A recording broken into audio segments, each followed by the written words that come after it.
রংপুরের সিটি বাজারে আছেন প্রতিনিধি লিয়াকত আলী বাদল। তিনি জানাচ্ছেন আজকের বাজার দরের সর্বশেষ খবরাখবর। বাদল, নিশ্চয় শুনতে পাচ্ছেন আমাকে?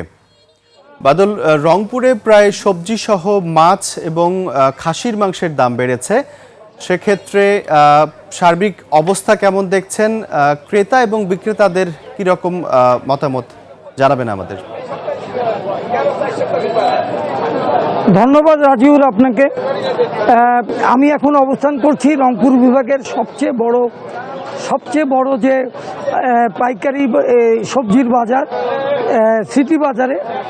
আজকের সিটি বাজারের যে অবস্থা সেটা হচ্ছে যে সবচেয়ে দাম বেড়েছে কাঁচামরিচ। 7 দিন আগেও 30 টাকা কেজি বিক্রি হচ্ছিল, আজকে সেটা বেড়ে 150 টাকা হয়েছে।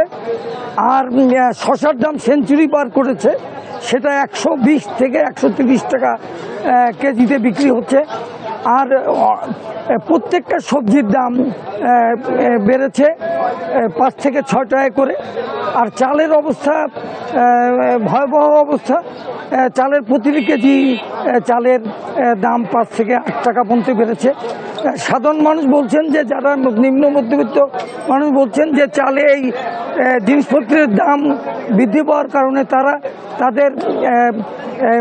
তারা খুবই সমস্যার মধ্যে আছেন। অল্প করে কিনছেন, তারা যা প্রয়োজন তার অর্ধেক কিনছেন মানুষের। তারা বলছেন আমাদের তো আয় বাড়ে নেই, কিন্তু জিনিসপত্রের দাম বাড়ছে। কিন্তু ব্যবসায়ীরা যেটা বলছেন, তারা কেন দাম বাড়ছে তার কোনো সদুত্তর তাদের কাছ থেকে সেইভাবে পাওয়া যায়নি। তারা যেটা বলতে চাচ্ছেন সেটা হচ্ছে যে আমদানি কম।